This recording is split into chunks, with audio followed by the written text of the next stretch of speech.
No que me cuente algo nuevo, sino que me haga reflexionar sobre lo que yo ya estoy viendo, ¿sí? Si nosotros vemos, por ejemplo, las novelas distópicas de 1984, que no comienzan ahí. Samiatin escribe una novela que se llama Nosotros, que es la primera novela distópica, y Orwell la reconoce como su gran inspiradora para escribir 1984, ¿sí? Si vemos Fahrenheit 451, entonces nosotros diríamos, ya no podemos escribir sobre distopías porque a la gente no le interesa. Entonces, ¿por qué Sin Sajo se vendió tanto? Por ejemplo, los Juegos del Hambre y todas estas cosas que... No digo que sean unos buenos textos porque ahí ya vendríamos con otras cosas, pero si vamos a la historia y al texto de ciencia ficción, entonces no, pues digamos, este tipo de textos no venderían, ¿no? Que fue un poquito la discusión entre el texto físico y el texto digital, que los libros iban a desaparecer y no han desaparecido. Y ahorita la industria del texto, del libro en físico, está explotadísima, además por la gente que compra los libros para subir las fotos a Instagram, ¿no? O sea, así sea por eso, pero el libro no va a desaparecer, creo yo, y creo que las historias se van a seguir dando. Que la calidad de las historias tal vez no sea tan buena, pero es que uno dice, por eso yo comenzaba el texto así, es que los temas siempre son los mismos, ¿sí? Y nosotros miramos, hay una anécdota con Flaubert, ahí le preguntaban, maestro, dígame una historia que nadie haya escrito nunca, y él respondió, la historia de un hombre y una mujer que se enamoran. Pero es que esa historia no ha sido escrita nunca y ha sido escrito muchas veces, ¿sí? Porque cada historia de amor es nueva. Lo decía Sócrates en el banquete, el amor no es ni mortal ni inmortal, está en el medio de los dos, porque cuando uno se enamora de alguien y termina con esa persona, ya dejó de amar, pero después se vuelve a enamorar de otra y el amor renace, o sea, sí. Un poquito creo que es lo mismo con la literatura, ¿no? Siempre vamos a seguir hablando de los miedos, siempre vamos a seguir hablando del amor, siempre vamos a seguir hablando de los celos, siempre vamos a seguir hablando sobre las discusiones del poder, pero lo vamos a ver en otros aspectos, ¿no? Lo vamos a ver en otras miradas, lo vamos a ver desde otros mundos posibles, creo yo. Si nos pueden dar un panorama muy breve sobre el género acá en Colombia, si ustedes ven algún aporte de las obras colombianas en relación pues, con el género de ciencia ficción. Bueno, yo conozco 3 autores, pero en este momento se me va uno. Uno es un caleño que escribió una novela, el caleño se llama Fabio Martínez, ¿sí? Él escribe una novela de ciencia ficción, se me da el nombre, y comienza, es muy interesante que la novela comienza hablando de que Wikipedia ha dominado el mundo, que las bibliotecas ya no existen, ¿no? Otro autor que hace poquito ganó el premio de ciencia ficción en Latinoamérica se llama Luis Noriega, ¿sí? Luis Noriega escribe textos como Mediocristán es un país tranquilo, y Mediocristán es un país que él se inventa, ¿no? El país de la gente mediocre. Otro, creo que es Jiménez, el texto de ciencia ficción que tiene Jiménez, ¿sí?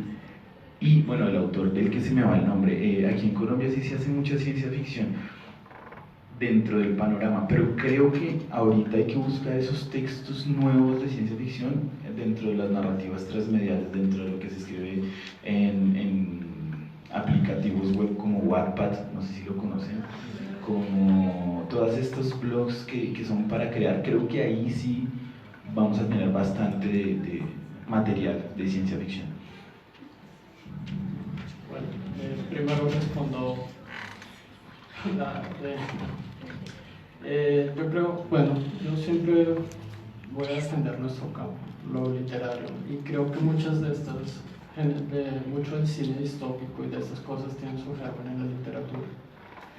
En sí, en un momento la literatura empieza a dar las ideas para que se hagan ese tipo de, pues, de que se digan este tipo de aristas, para que se hagan clips, para que se hagan cine, sobre todo cine, y en algún momento y ahora series, pero eso responde pues al más media, a lo que se está buscando, ¿no? Las plataformas digitales, cómo van a explotar ese tipo de eso. También se tiene que ver como los targets que se tienen entre editoriales, entre por ejemplo, no sé, recursos aplicativos visuales como Netflix o simplemente las pantallas de cine. Creo que ahí, empezando por ahí, es donde se está buscando el germen, qué es lo que más vende y qué es lo que más ofrece. Como bien lo decía el compañero, de pronto Sin Sajo no era suficiente para la editorial, Sin Sajo se tenía que llevar al cine, pero no sé con qué capacidad, digamos, de ofrecer arte o si ofrecer más bien mercancía, entretenimiento, que es lo que se está buscando generalmente con la ciencia ficción. La ciencia ficción pasa pues, de ser un punto reflexivo, me parece en muchos sentidos cuando se lleva, digamos, a estos grandes escenarios de divulgación y de promoción, pues a simplemente un recurso. Obviamente también hay un entretenimiento, pero en algún punto, en algún germen, sí se buscaba, digamos, cómo hacer esa reflexión en la literatura. Eso es lo que nos ofrece. Obviamente, pues también se da una reflexión, pero ya es una reflexión medio timorata, digamos, uno no se imagina que cosas como Sin Sajo puedan pasar. En nosotros de Samiatín se criticaba las vicisitudes que tenía la Unión Soviética, ¿no? Y pues Orwell lo lleva, pues, lo hace más, lo occidentaliza, ¿no? Porque en muchos sentidos muchos autores rusos se quedan encerrados en su Unión Soviética o no los dejaron salir, como a muchos les pasó. Boris Pasternak tuvo que irse a Italia para publicar El Doctor Zhivago y después de eso ganan un premio Nobel de Literatura.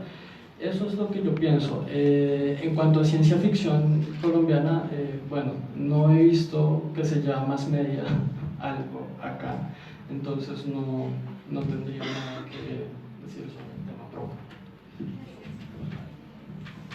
Bueno, muchas gracias entonces a Emilio Jaramillo y a Emilio Pardo por sus intervenciones y bueno, damos por terminada esta sesión. Bueno, hay otra pregunta por aquí.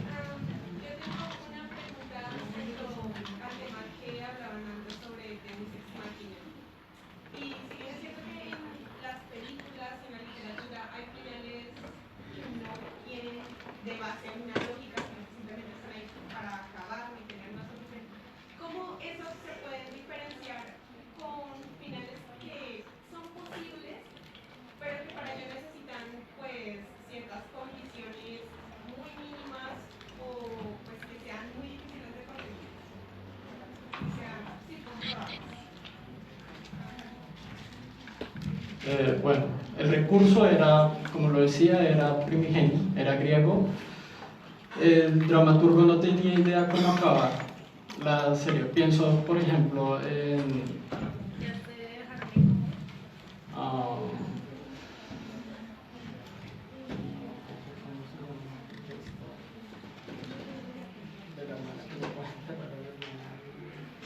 Antígona.